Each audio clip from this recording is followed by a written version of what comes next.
North Korea is a hermetic place, unfortunately, in that it has ocean on either side of it, the demilitarized zone, which is several miles wide on the south, and Russia and China on the north. So you have a place where you can horribly conduct an experiment on human beings, essentially. You can isolate them totally.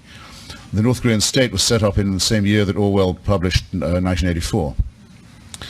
And you almost think that somebody gave Kim Il-sung a copy of 1984 in Korean and said, do you think we could make this fly?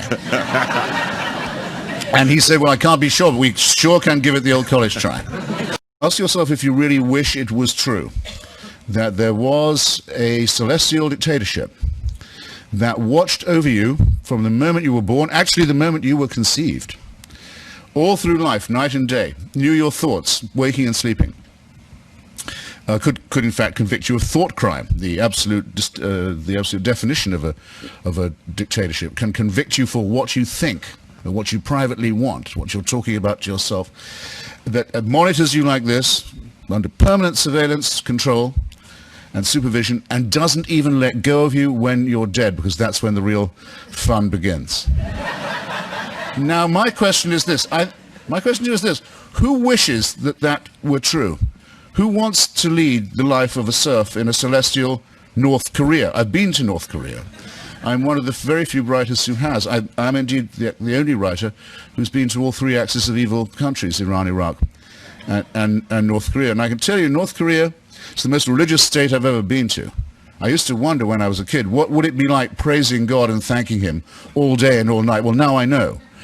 Because North Korea is a completely worshipful state. It's set up only to do that, for adoration. And it's only one short of a Trinity. They have a father and a son, as you know, the dear leader and the great leader. The father is still the president of the country. He's been dead for 15 years. But the Kim Jong-il, the little one, is only the head of the party and the army. His father is still the president, head of the state. So you have in North Korea what you might call a necrocracy. Or what I called a mausolocracy, a thanatocracy. Just one short of a Trinity. Father, Son, maybe no Holy Ghost, but they do say that when the birth of the younger one took place, the birds of Korea sang in Korean to mark the occasion. This I've checked. It did not happen. Take my word for it. Didn't occur. And I suppose I should add that they don't threaten to follow you after you're dead. You can leave North Korea. You can get out of their hell and their paradise by dying. Out of the Christian and Muslim one, you cannot. Now, this is the wish to be a slave. And in my view, it poisons human relations.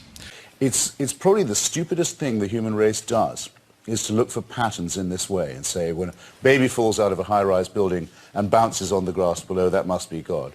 And when millions of children die every day for the lack of pure drinking water and just die of diarrhea in a banal manner, that's because God moves in a mysterious way or isn't involved.